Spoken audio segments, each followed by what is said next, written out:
we're looking at for if they've got their starting five out.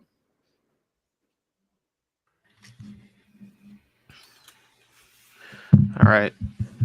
It's been a minute. Holidays ran in the way. Those damn holidays. Yeah, all right. All right, but we're here now. Welcome in, everybody. Yeah, Celtics Wizards tonight. Obviously, Jason Tatum is out with a sprained ankle, I believe. I have to imagine it's more like a rest day. It did look like a pretty rough ankle sprain from the replay we saw, so it wouldn't surprise me if he misses like 1 or 2 games, which would be unfortunate, but I'd rather him miss. They play the Wizards and the Hornets the next 2 days, so I'd rather him miss this back-to-back and be back and ready for doubleheader against the Heat than play on an injured ankle. So I'm not too upset with him being out. It looked real rough after he scored 30 whatever points against Dallas on the sprained ankle. I'm sure it's just killing him. Right. See, I don't doubt that he's like dealing with something, but it's also just like a built-in excuse of just like, also like maybe we should probably let the guy who's been absolutely dominating teams like breathe a little bit. That was the whole point of getting all this depth, right? That's an interesting starting five. I like it. Makes sense. I mean, you've got Smart and White in there. Grant's been getting a lot of run with the starters, I feel like, recently. Yeah. I think it's I think they went back to D White for the Mavericks game, so they're kind of like switching off him and Derek White in the starting lineup. I have to imagine that they'll ease Rob in when he gets back, and so they'll keep throwing White and Grant in there at the start. But both of them have looked good. Both combinations have looked good. I think Grant's kind of gotten over his starting lineup yips a little bit. I mean, it was rough in one game, but then you saw him play well against the Pistons, and ever since he seems to kind of just be adapting that way. But yeah, Tatum obviously out, not ideal. Celtics still should be the better team against the Wizards tonight. Wizards are missing their second leading scorer in Kyle Kuzma. He won't be playing, I believe. Same for Rui Hachimura. So that's 2 of their top 4 scorers gone. That leaves Bradley Beal at 23, Porzingis at 20, and then after that it's Corey Kispert at 9 a game, and he's only played in 11. So offense might not be too easy for the Wizards to come by, but I will say Porzingis kind of gave the Celtics some trouble last time. Obviously, it was a clean game. The Celtics ran away with it. But if there was one area where they did struggle with against the Wizards, it was on the boards and with Porzingis in the post.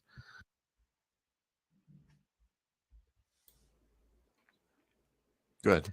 I was going to say we do have the starting 5 for the Wizards now. They're starting Morris, Beal, Kispert. They've got Denny at the 4 and then Porzingis at the 5. So that's what they're rolling out with 2 of their big guys out. I think Kyle Kuzma is going to... When's his contract up? Is it up after this year? I think so. I think this is maybe he might have 2 years. No, he has a player option for next season. He might opt out of that and try and get paid this summer because he has been playing great somewhere. Yeah, he's gonna get a lot of money. Kispert starting in that spot is interesting though. He's still pretty young, right? Yeah, he's 23. This is third season in the league, I think. He's playing all right so far. He was hurt to start the season. He's only played in 11 of their games so far, but he's putting up 9 points, 2 rebounds, 2 assists, shooting 50-40 from the field and from 3. Coming out of Gonzaga, I believe. He was just a good shooter, good defender, so he should be a good piece for them. Watch out, Sam. If there's one person that'll piss you off and hit a couple threes, it'll probably be Corey Kispert. I'll tell you that. You bet. I mean, the Celtics are still favored by 8.5 without Tatum, and if they lose this game, I'm going to be upset. My dad said it really perfectly the other day. I believe it was Friday. The Celtics are so good now to where it's really annoying if they don't win. And it's absolutely true because, I mean, last year I thought they should win every game. You know, Jack, we joke about it all the time, but it's really true now. Like, I don't really care that Tatum's out. They should still win. They should win tomorrow against Charlotte regardless if he plays. The Miami games will be tougher, but I still think they should win both of them. I don't see why this team should lose any games right now. They shouldn't have lost any of the games they did lose. Maybe the last game they lost to Chicago was like the only game that was really like never there for them to take. And even then it was just like they just played poorly. It wasn't getting beat. It was just their own thing. Everyone pisses Sam off. Is he wrong though? Like, no. Is Landon wrong? Welcome, everybody, by the way. Thank you for coming in. What do you guys think, outside of Porzingis eating on the boards, like what do you think is going to be the big problem for the Celtics, if there is a problem? Because I tend to agree with what Sam's saying. This is a team that they should roll over, but there have been a handful of teams that have given the Celtics issues. I mean, the Magic gave them a push early on in the season. I think that's because of their size. So I think a guy like Porzingis can definitely give them problems, especially if they aren't going to be leaning on a guy like Tatum to give them some points. So I'm wondering how they kind of handle that tonight. I don't know. They have, for as subpar as they are in the scoring column, they have decent like creators. Like Beal can create his own shot. Porzingis can create his own shot. Monte Morris create for others. Will Barton can create his own shot. So if they get hot, I think it could be a problem. Like if they see a first few things fall, the Celtics get out of rhythm on defense and they can't get out in transition, I could see it sort of being like an avalanche at some point in the game where the Wizards just make this like 10-0, 15-0 run or something ridiculous. But outside of that, I really don't think the only way the Celtics lose is if their threes don't fall. Because when their threes don't fall, that turns into poor defense. And it's just kind of this spiral, which we've seen in their 4 losses. I think, at least in the Bulls losses, I guess the Cavs losses are a little different because, both teams kind of just played pretty well and the Cavs just played better than the Celtics when it mattered at the end. But in the Bulls losses, at least, it's just the Celtics shooting went away, and then in turn, the Bulls ran down the other end, got their own shots and made tough looks, and then it spiraled from there. So I think that's going to be one of the only ways the Celtics lose this season, especially against lesser opponents, which everyone is lesser.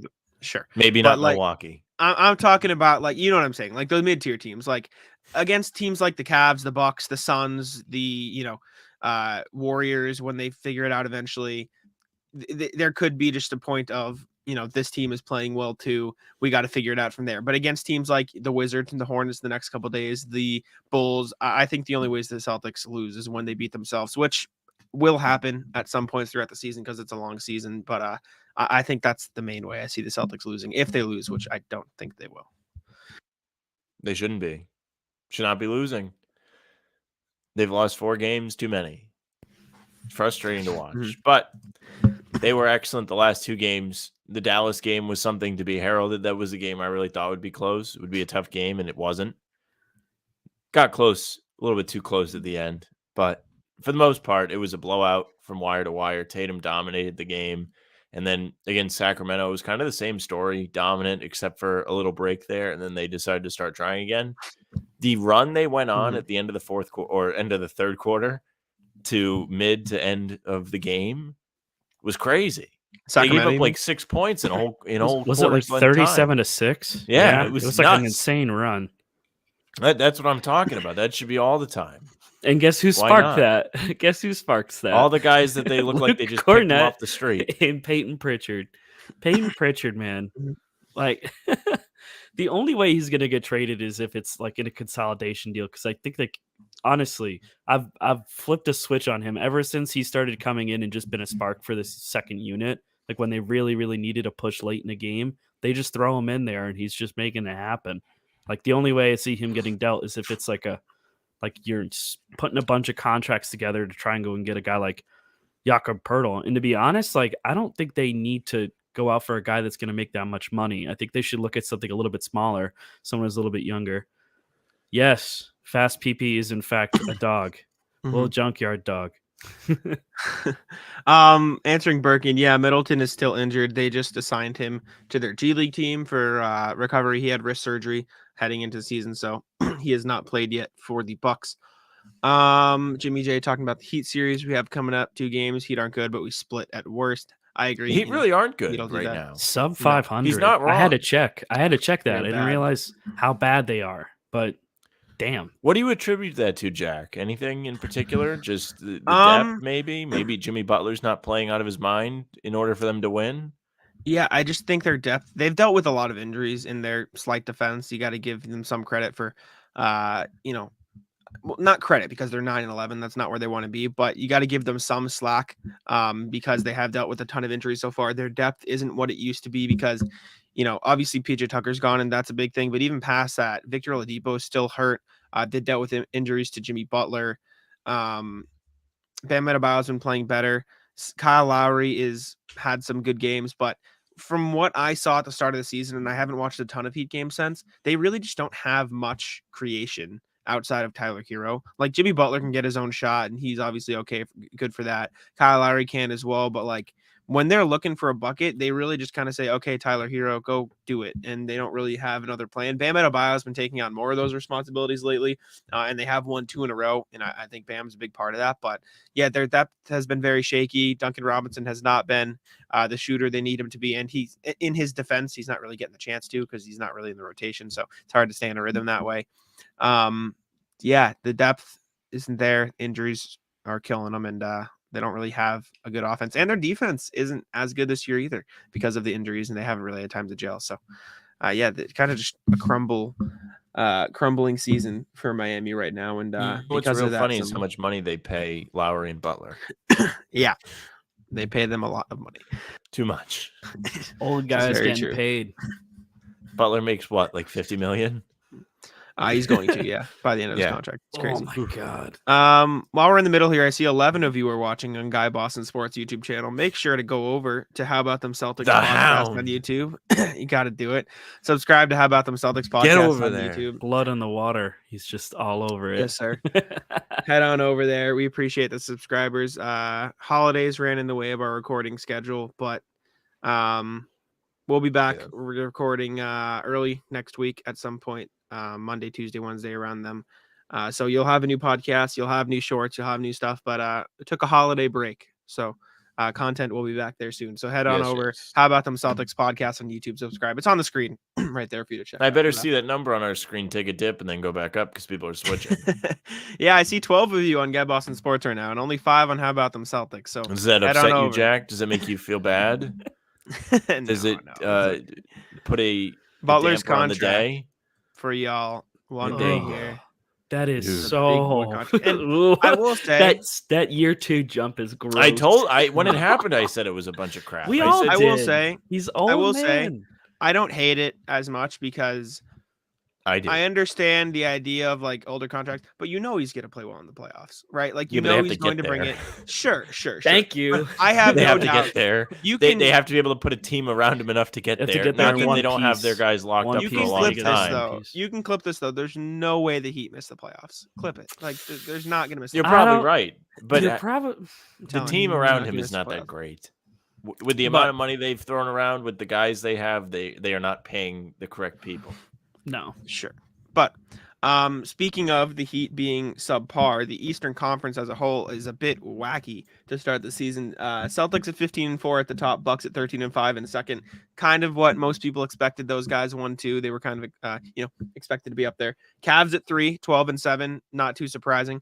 Thank you, Landon. Dennis made the switch. Thank you, Dennis. We appreciate you. Pacers at 11-7. They're balling. They're playing really well this year. Hawks at 11-8. Pacers, everything I thought the Pistons would be. Raved about the Pistons before the season. And how do Sixers, I look now? 5-16. Sixers, 10-9. But yeah, the surprising teams out of the playoff picture.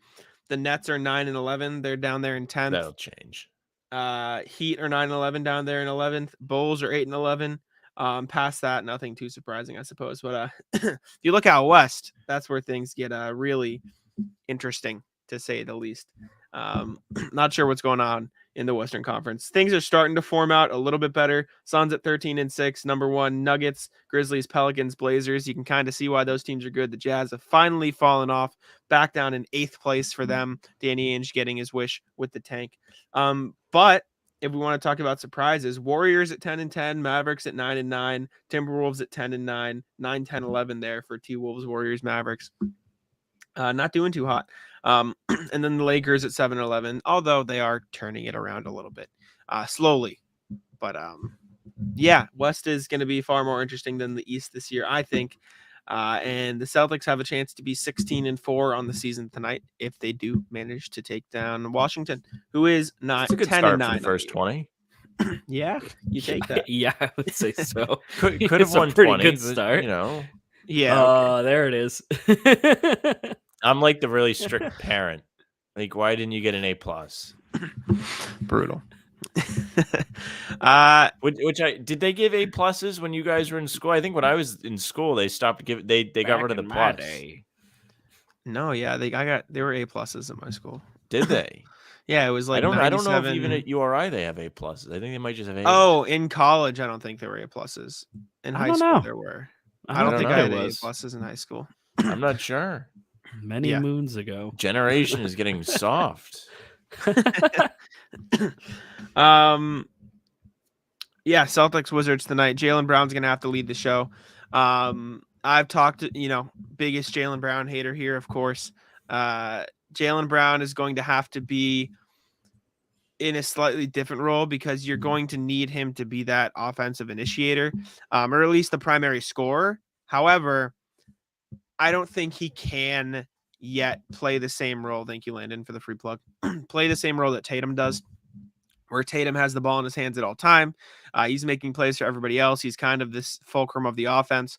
I don't think Jaylen Brown can do that yet. Well, he can. I don't think he can do it consistently, right? Like he can pass, and you've seen improvements in his passing, but too often does he get caught up in the I'm going to dribble into traffic and give the ball away. I think you need to give the ball to Marcus Smart, Al Horford in the post, even Grant Williams off of closeout. I think that's a better initiator than Jaylen Brown, which is kind of egregious, but so far this season, it's kind of true. It'll be very interesting. Yeah. It'll be very interesting to see how Jaylen takes on this chance to be the focal point of the offense. I hope you nail it on the head with what he should do, because as Tiffany says, you don't like the pass. He couldn't have timed it more perfectly. This season, more than any other, I've noticed that he's not interested in passing. I don't know what has changed. I don't know if this is a pride thing. I don't know if it's you that has said this to me, Jack, that he may end up leaving. It might have been Timmy G. And he really is starting to feel more and more about that because he might want his own team. Not my necessary philosophy. I wrote about it this summer. You wrote about it. There you go.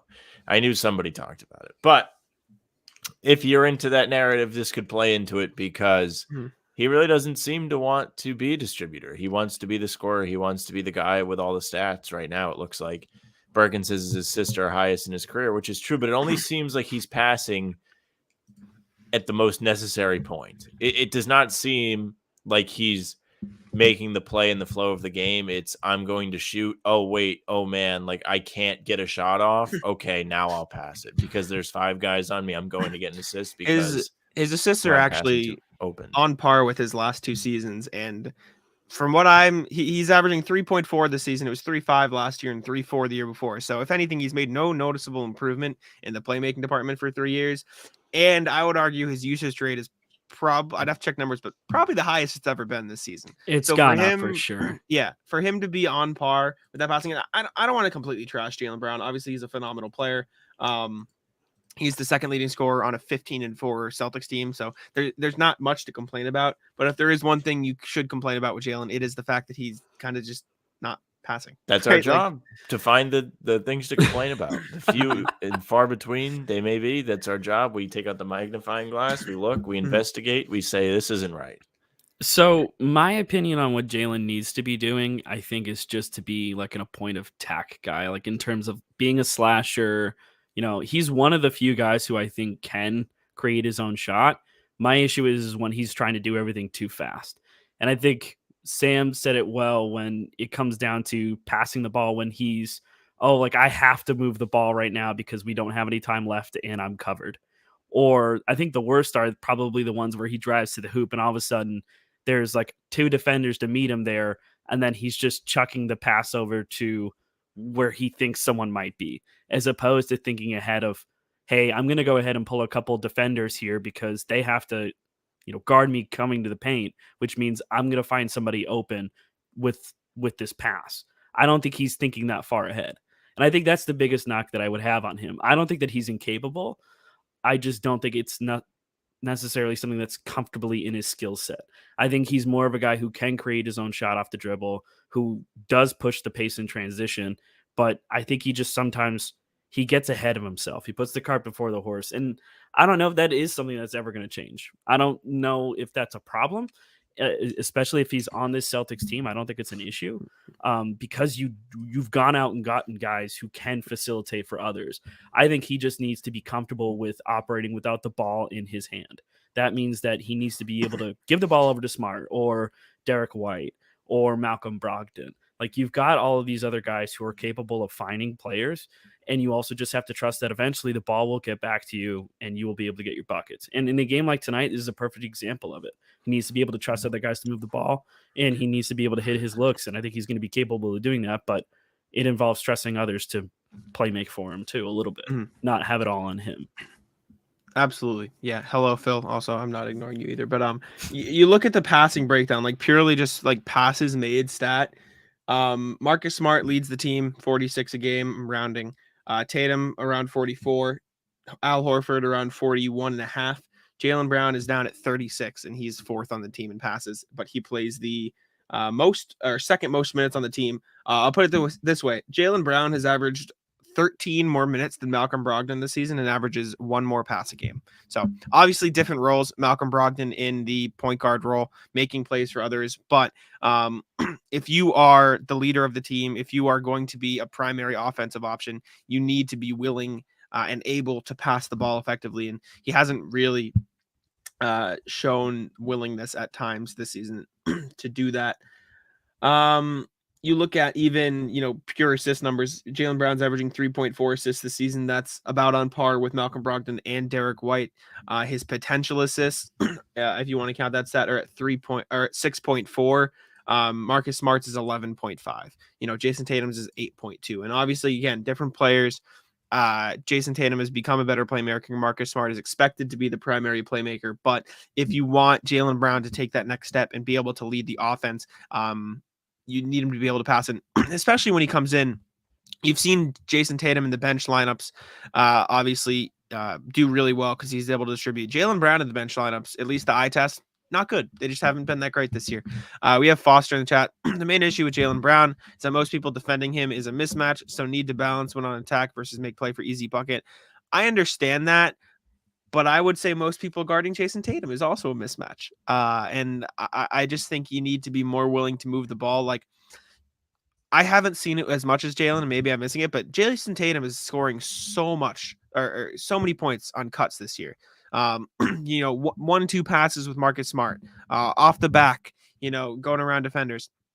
It seems like Jaylen Brown, most of his buckets just come with the ball in his hands and him trying to make a look. And the good part about Jaylen Brown is he usually makes them because he's a great scorer and he makes tough buckets and he can get into the mid-range and can get a shot. But when those shots don't fall and you just have Jaylen Brown chucking, it's a bad look. And I think we've seen Jason Tatum stray away from that mindset a lot.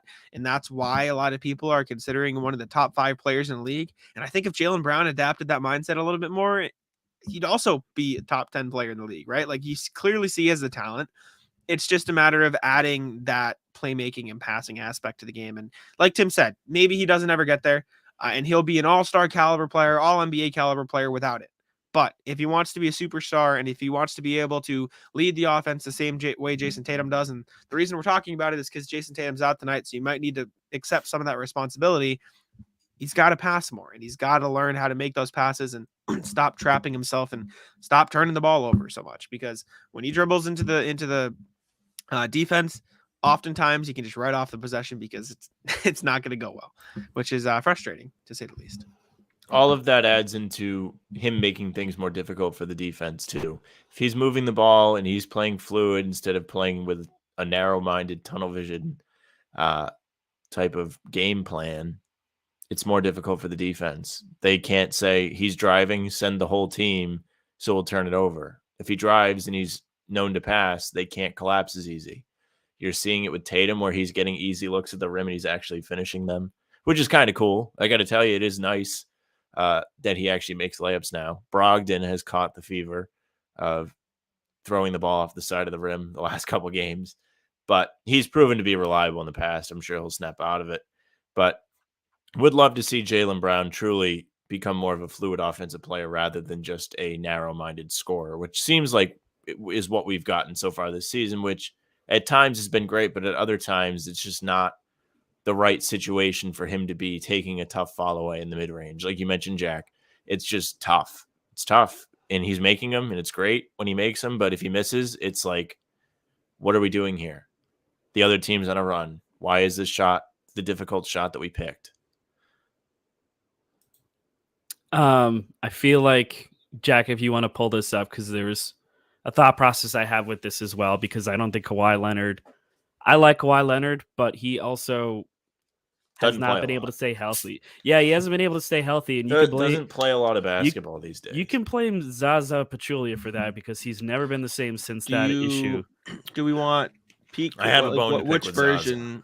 Which version of Kawhi Leonard do we want? Because Toronto Raptors Kawhi Leonard averaged 3.3, which is on par with Jaylen. So about right. But LA Clippers, defender. Sure. LA Clippers Kawhi Leonard, who, more pieces around him, which I would argue the Celtics have, is around 5 assists. So pretty stark difference based on his positioning. Yeah. And I would also say to this, Birkin, I think if you're looking from a shooting percentage, maybe, but then you also have to consider turnovers. You have to consider usage. You also have to consider playmaking as well. I think Jason's been a more well-rounded player. And I think a big knock that's been consistent on Jaylen this year has been on the defensive end. So if he's turning the ball over a lot and he's not playing great defense, like he's falling asleep when he's off the ball, and this switch-heavy defense that's probably impacted the way that he acts as a defender, that doesn't make him an efficient player.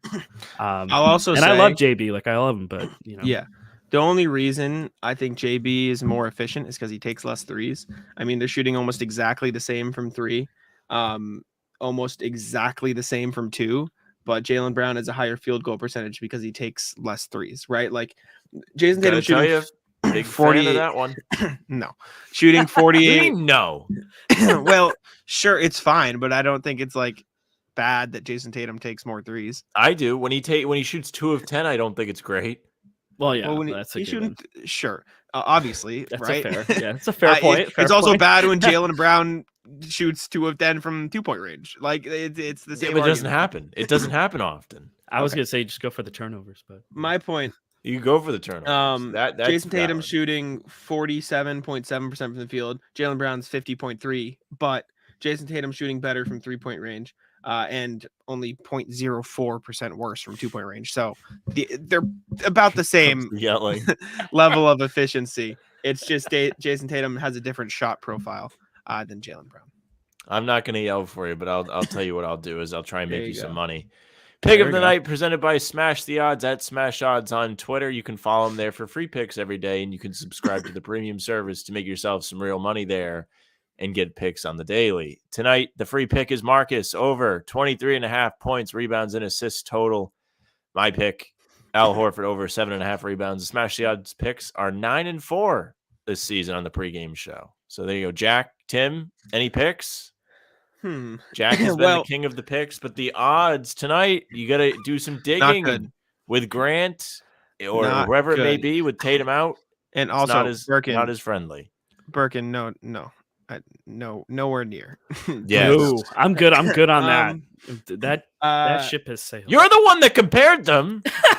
You're the one that said Brown is more efficient. You compared them. We're comparing them because one of them is out tonight and the other needs to step up and fill the role. Grant Williams threes, not good odds because it is -125 for over 1.5. They have added Sam Hauser. They're not afraid anymore. They have? I didn't see it on the Rhode Island Sportsbook. This is a catastrophe. Well, there it is. It's there. Not good odds. But it's there. They did it. You're breaking your internet. Yeah, Sam's breaking his own internet because he's screaming. What's the over-under on that, though? 1.5 for -175. The odds aren't good. The odds are bad. But if I do had to pick something, maybe I just go. What's Mark? I'm looking at the overs. I'll go Derek White over 12.5 points. I feel like his threes will be a big part of the offense. It's not great odds. It's -120, but I'll take it. I'll take Derek White over 12.5 points for my bet of the night.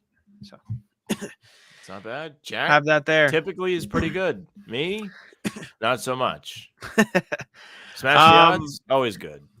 Yeah. Anything else y'all want to say before we get out of here? It is about game time. Yeah, go to the YouTube channel.